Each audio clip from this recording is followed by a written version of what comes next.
Dengue, malaria, chikungunya और filaria जैसी vector borne बीमारियों पर लगाम लगाने के लिए स्वास्थ्य विभाग ने कमर कस ली है। धनबाद में हुई समीक्षा बैठक में मरीजों की जांच से लेकर मच्छरों के लार्वा को खत्म करने और फाइलेरिया की पहचान तक कई अहम निर्देश दिए गए। नमस्कार, मैं धीरेन्द्र और आप देख रहे हैं मिरर मीडिया। शनिवार को धनबाद में राज्य मलेरिया पदाधिकारी डॉक्टर रंजीत प्रसाद ने जिला स्वास्थ्य विभाग के अधिकारियों के साथ बैठक कर वेक्टर बॉर्न डिजीज यानी कि बीबीडी से जुड़े अभियानों और योजनाओं की समीक्षा की। बैठक में मलेरिया, डेंगू, चिकनगुनिया और फाइलेरिया की रोकथाम को लेकर कई महत्वपूर्ण निर्देश दिए गए। बैठक में सिविल सर्जन डॉक्टर आलोक विश्वकर्मा, उपाधीक्षक doctor Sanjeev Kumar, MOIC, CHO सहित स्वास्थ्य विभाग के अन्य अधिकारी मौजूद रहे। सबसे पहले बात मलेरिया की जांच की हुई। डॉक्टर रंजीत प्रसाद ने निर्देश दिया कि स्वास्थ्य केंद्र पर बुखार की शिकायत लेकर पहुंचने वाले हर मरीज की मलेरिया जांच अनिवार्य रूप से की जाए। समय पर जांच होने से मरीजों की पहचान और इलाज जल्द शुरू हो सकेगा और संक्रमण को फैलने से रोकने के लिए भी समय रहते कदम उठाए जा सकते हैं। मच्छरों के लार्वा पर भी स्वास्थ्य विभाग सीधा वार करने की तैयारी में है, जिसके लिए जैविक नियंत्रण का सहारा लिया जाएगा। ग्रामीण और शहरी क्षेत्र के ऐसे जल स्रोतों की पहचान की जाएगी जहां मच्छरों के लार्वा पनपने की संभावना रहती है। इन जल स्रोतों में गम्बशिया और गप्पी जैसी लार्वा रोधी मछलियां छोड़ी जाएगी। ये मछलियां मच्छरों के लार्वा को खाकर उनकी संख्या नियंत्रित करने में मदद करती है, यानी मच्छर पैदा होने के बाद उन्हें मारने के बजाय उनके लार्वा को ही खत्म करने की रणनीति अपनाई जाएगी। वहीं डेंगू और मलेरिया के मरीजों को मच्छर से बचाने के लिए मच्छरदानी उपलब्ध कराने पर भी जोर दिया गया। ग्रामीण क्षेत्र में लोगों को बीमारी से बचाव के प्रति जागरूक करने के लिए जनप्रतिनिधियों की भी सहयोग लेने की बातें रंजीत प्रसाद ने कही, ताकि अभियान को गांव-गांव तक प्रभावी तरीके से पहुंचाया जा सके। फाइलेरिया की रोकथाम के लिए विशेष रणनीति तैयार की गई है। मरीजों की पहचान के लिए नाइट सर्वे अभियान चलाया जाएगा। सर्वे के दौरान अगर किसी व्यक्ति की रिपोर्ट पॉजिटिव मिलती है तो उसके घर और आसपास रहने वाले लोगों को फाइलेरिया रोधी दवा का सेवन कराया जाएगा। इसका मकसद संक्रमण की कड़ी को तोड़ना और बीमारी के प्रसार को रोकना है। स्वास्थ्य विभाग के अधिकारियों को जमीनी स्तर पर निगरानी बढ़ाने के भी निर्देश दिए गए हैं। जिला बीबीडी अधिकारियों को हर 15 दिन में सामुदायिक स्वास्थ्य केंद्र का दौरा कर वहां चल रही गतिविधियों की रिपोर्ट लेने को कहा गया है। नियमित निगरानी के जरिए अभियान की कमियों को दूर करने और योजनाओं को बेहतर क्रियान्वयन सुनिश्चित करने पर भी जोर देने के निर्देश दिए गए।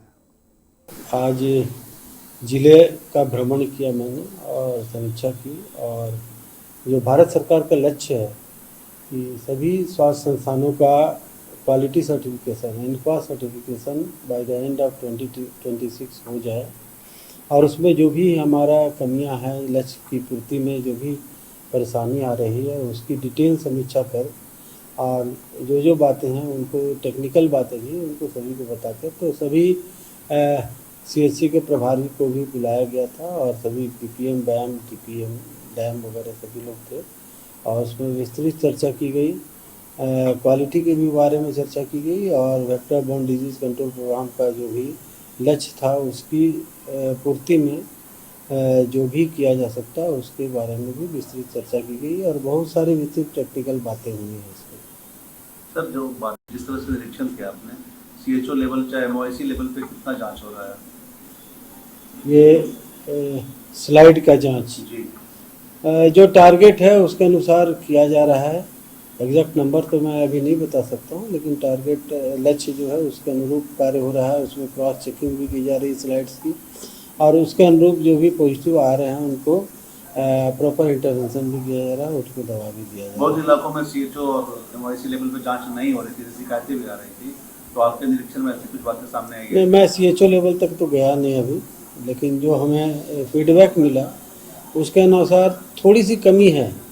जो हेल्थ सब सेंटर लेवल पर अगर बात करें तो उसमें थोड़ी सी कमी है, तो उसके लिए भी आवश्यक निर्देश दिया गया कि किस तरह से उसको बढ़ाएंगे हम लोग। और साथ में सैंपल ट्रांसपोर्टेशन की भी जो प्रॉब्लम आ रही थी कि आपका सीएचओ जो कलेक्ट करते हैं सैंपल, उसको आप सीएचसी तक पहुंचाएंगे या जिला तक पहुंचाएंगे, तो किस तरह से पहुंचाएंगे, तो इसके लिए हमारा पोस्टल डिपार्टमेंट से भी एमओयू हो चुका है राज्य स्तर पे, और उसका सुविधा भी हम लोग ले सकते हैं। जिस तरह टीबी का सैंपल हम लोग सप्लाई एक जगह से दूसरी जगह भेजते हैं, तो उसी तरह मलेरिया का सैंपल भेजा जा सकता है, फाइलेरिया का सैंपल भेजा जा सकता है, जो भी है टेस्ट।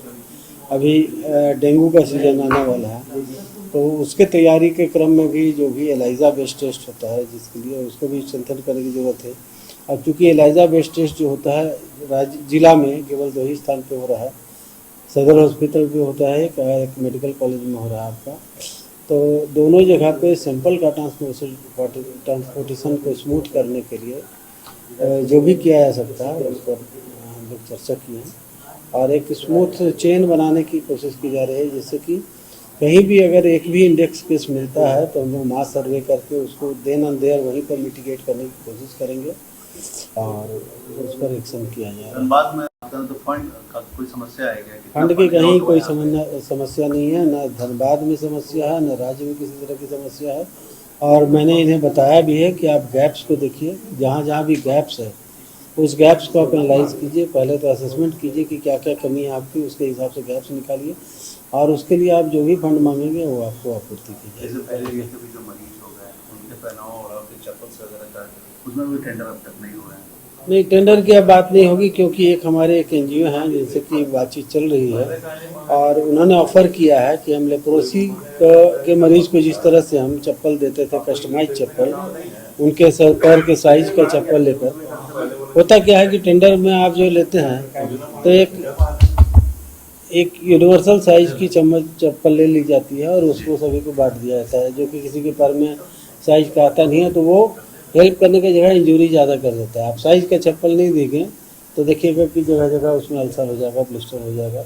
मरीज को कुछ नहीं मिला, उससे कुछ ज़्यादा मिल जाता है तो वो उसको यूज करने लगता है। तो इसके तहत अभी एक बातचीत चल रही है एक एनजीओ संस्था से और वो ऑफ़र किए हैं वो लोग कि जिस तरह से लेप्रोसी के मरीज को देते हैं उसी तरह हम फाइलेरिया के मरीज को जिसको हाथी पाव है उनको कस्टमाइज चप्पल देंगे और that is also free of cost. तो इससे हमारे सभी मरीजों को बहुत सुविधा मिलेगी। मलेरिया में सर पूर्व में वगैरह का डिस्ट्रीब्यूशन का प्लान हुआ करता था राज्य सरकार की ओर से, इस बार क्या कुछ प्लान है? एकदम प्लान है, 100% प्लान है। और अभी आज एक बैठक के दौरान हम लोगों ने एक निर्णय लिया है और मैं कोशिश कर रहा हूँ कि उतना कम से कम हम मॉस्किटो नेट उपलब्ध कराएं या जिला अपने से प्रोक्योर करे कि जितना भी हमारे पॉजिटिव केसेज आ रहे हैं, एटलीस्ट जो पॉजिटिव पेशेंट्स है, आपको भी मीडिया बंधुओं से आग्रह है कि इस मैसेज को प्रोपोगेट करें कि जो पॉजिटिव मरीज है हमारा, मलेरिया का डायग्नोस्ड मरीज है, तो जब तक उसका पूर्ण इलाज नहीं हो जाता है, दो तरह का इलाज होता है। एक तो होता है कि ट्रीटमेंट सिम्टोमेटिक इलाज होता है, एक क्यूरेटिव इलाज होता है। क्यूरेटिव इलाज में हम लोग गैमेटोसाइडल ड्रग्स देते हैं। वो ड्रग जब बढ़ जाता है उसके बाद वो मरीज दूसरे को संक्रमित करने की स्थिति में नहीं रहता कि उसको मच्छर काटेगा तो वो दूसरे को काटे तो फिर उसको होगा। गैमेटोसाइड्स जो हैं मलेरिया पैरासाइट के स्टेज जो है वही मच्छर को संक्रमित करता है और मच्छर जो दूसरे को काटेगा तो वो संक्रमित करेगा। तो पहला जो बैरियर हमारा जो कोशिश है कि जब तक उस मरीज में मलेरिया का मरीज, चाहे वो फैल्सिपेरम हो या वाइवेक्स हो, उसमें गैमेटोसाइड को किल करने की दवा जब तक नहीं पड़ जाती है पूरी तरह से, तब तक उस मरीज को अनिवार्य रूप से हम मस्कीटो नेट के अंदर रखें। बाकी दूसरे को हम दें या नहीं दें वो तो सेकेंडरी, हमारे पास अवेलेबल होगा तो पूरे परिवार या पूरा टोला या पूरा गांव को आप दे दीजिए मच्छरदानी, उसमें कोई कमी नहीं है एज पर अवेलेबिलिटी। लेकिन पहला प्रायोरिटी होना चाहिए कि जो भी एक पॉजिटिव मरीज मिला है उसको तो 100% हम मॉस्किटो नेट के अंदर डाल दें अगर, तो एक ट्रांसमिशन बैरियर होगा। और ये मैसेज हम चाहते हैं कि आप लोग के माध्यम से जन जन तक पहुँचे कि एक पॉजिटिव मरीज, चाहे वो मलेरिया का हो या फाइलेरिया का हो या कालाजार का हो, जिसमें कि वेक्टर बॉर्न डिजीज है, जिसमें कि एक कीट के काटने से, मच्छर के काटने से या सैंड फ्लाई के काटने से वो एक मरीज से दूसरे मरीज में जाता है। तो अगर उसका काटना हम मरीज को केवल बंद कर दें, वो बाकी लोगों को काटते रहे, जो असंक्रमित मच्छर है वो अगर दूसरे को काटते रहे तो उससे बहुत हमारा डिजीज़ नहीं फैलेगा। लेकिन एक जो पेशेंट है जिसमें कि रिजर्वायर है हमारा माइक्रो ऑर्गेनिज्म उसके शरीर में है और उसका ब्लड अगर सक किया जाता है और वो फिर दूसरे मरीज को काटेगा तो उससे फैलने का है। तो उस मरीज को अनिवार्य रूप से मच्छरदानी के अंदर तो रहना चाहिए। कितना बांटने का दिया गया मच्छरदानी धनबाद में? अभी आपका जहाँ तक मलेरिया का बात है तो मलेरिया का केस तो अभी नगण्य है यहाँ पर, तो उनको इंस्ट्रक्शन दिया गया है कि आप तो पहले मच्छरदानी प्रोक्योर कर लीजिए, या हम स्टेट से भी कोशिश कर रहे हैं कि प्रोक्योर करें। और जब तक प्रोक्योरमेंट नहीं होता तो एटलीस्ट जो उनके पास अवेलेबल मॉस्किटो नेट है, पहले भी बहुत सारा डिस्ट्रीब्यूट किया गया, तो उसको ड्रग से इम्प्रेगनेट कर दें सो दैट कि उसके आसपास मच्छर जाए नहीं। तो एक बहुत बड़ी स्ट्रेटजी होगी। एक छोटी सी बात सामने में देखने में लगती है, लेकिन ये शायद बहुत बड़ा ब्रेक थ्रू हो कि हम ट्रांसमिशन को अगर रोक देते हैं ना, एक जो संक्रमित मरीज है उससे अगर हम मच्छर को संक्रमित होने से बचा लें तो बाकी लोगों को तो नहीं जाएगा वो। सर ओवरऑल जो आपने निरीक्षण किया बताया कितनी चुनौतियां हैं या क्या लगता है? चुनौती तो बहुत है। सबसे बड़ा है जो वेक्टर है उसको हम लोग 100% किल नहीं कर सकते हैं, ये हमारे बियॉन्ड कंट्रोल है। जगह टाइम पे आयरस होते रहता है हमारा जो और अब हम कोशिश कर रहे हैं कि हम फोकल आयरस भी करवाएं कि किसी भी एक इंडेक्स केस को हम उसको एपी सेंटर मानते हुए उसके चारों तरफ के एरिया को कॉर्डन करते हुए उसमें वहाँ पर कम से कम हम फोकल आयरस करवाएं, सो दैट कि जिस तरह कोविड में हमारा एक्शन हुआ था कि जो भी एक इंडेक्स केस मिला उसके चारों तरफ एपी सेंटर मिलकर उसको हम लोग रोकने की वहीं पर कोशिश करते थे। तो ये पहला स्ट्रेटेजी होना चाहिए कि जो भी पहला केस मिलता है वहीं पर हमारा ट्रिगर पॉइंट होना चाहिए। यह कोशिश नहीं रहना चाहिए कि हम बहुत सारे जब मरीज आ जाए, एपिडेमिक में आ जाए, जब 100 मरीज मिलने लगे तब हमारा आँख खुले, ऐसा नहीं होना चाहिए। सिंगल पेशेंट इधर ट्रिगर पॉइंट, चाहे वो मलेरिया हो, डेंगू हो, कालाजार हो या फाइलेरिया हो, ये सारा जो वेक्टर से जो फैलने वाले डिजीज है उसमें सेम स्ट्रेटेजी सभी में लगेगी। तो एक के लिए अगर हम कंट्रोल करने की कोशिश करेंगे तो दूसरा बीमारी ऐसे ही कंट्रोल हो जाएगा। तो इसमें एक बहुत अच्छा रिजल्ट मिल सकता है अगर हम लोग मिलजुल के इसको, और इसमें जन भागीदारी की बहुत ही आवश्यकता है। केवल स्वास्थ्य विभाग ही इसको कंट्रोल नहीं कर सकता है जब तक कि लोग अपने कंसस हो, अपने घर के आसपास के एरिया को मच्छर फ्री करें, पानी कहीं पर भी जल जमाव ना हो। और मैं डिस्ट्रिक्ट से भी रिक्वेस्ट किया हूँ, स्टेट लेवल पे मैं कोशिश कर रहा हूँ कि गम्बूसिया फिश एक होता है जिसकी हैचरी हम लोग लगाएंगे। डिस्ट्रिक्ट में भी मैंने कहा है कि कहीं पर जगह देखकर एक फ़िश जो होता है बहुत छोटी फ़िश होती है और उसको आप कहीं भी रिजर्वायर में डाल दीजिएगा जहाँ फिशिंग हो रहा है, जहाँ मछली पाल रहे हैं आप, वहाँ तो ऐसे ही मछली खा जाता है। लेकिन ये गम्बूसिया फिश जो है कि स्पेशली वो मच्छर के लार्वा को खाता है। तो उसका अगर हम एक हैचरी बना लें और जहाँ जहाँ पर, जैसे आपका इस क्षेत्र में धनबाद क्षेत्र में बहुत सारे माइंस है जो कि बंद पड़े हुए हैं, उसमें पानी भरे हुए हैं, तो उसका कोई केयर करने वाला नहीं है। कितना जमीन चाहिए? जब भी बारिश होता है, ज़मीन की जब बहुत बड़ी ज़मीन की आवश्यकता नहीं है, छोटी 10 बाई 10 का भी अगर हम एक पॉन्ड बना लेते हैं उसमें हम गम्बूसिया फिश को कल्चर करें, उसको डेवलप करवाएं और जहाँ पर भी है उसके क्वांटिटी के अनुसार वहाँ पर रोज मछली को हम छोड़ें। बहुत सी छोटी टाइनी फिश प्लान में है सरकार का करना है। कोशिश करें। देखिए प्लान बहुत सारा होता है कि जिसको कि इनोवेटिव आइडिया हम लोग कहते हैं। बहुत सारे जो बातें हैं जो कि अभी तक थ्योरेटिकल हो रही थी, तो हम कोशिश कर रहे हैं कि उसको प्रैक्टिकल हम लोग ज़मीन पर उतारें और एक ही सिंगल अप्रोच से हम लोग इन तरह की बीमारियों को दूर नहीं कर सकते हैं। इसके लिए मल्टीपल प्रोंग अप्रोच चाहिए।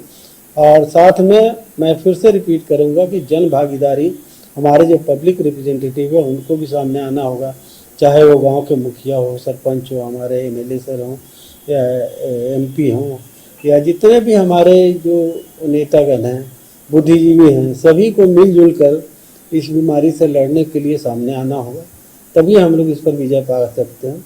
केवल स्वास्थ्य विभाग चाहेगी कि खाली हम अपने इंटरवेंशन से इसको ठीक कर ले, तो ये पॉसिबल नहीं है। कुल मिलाकर स्वास्थ्य विभाग की रणनीति साफ है। मरीजों के समय पर जांच, मच्छरों के लार्वा पर प्रहार, मच्छरदानी का वितरण और फैलेरिया की पहचान के लिए नाइट सर्वे। अब देखना होगा कि इन अभियानों को जमीनी स्तर पर कितना तेजी और प्रभावी तरीके से लागू किया जाता है। तमाम इससे जुड़ी खबरों से लगातार आपको अपडेट करवाते रहेंगे। बने रहे मिरर मीडिया के साथ।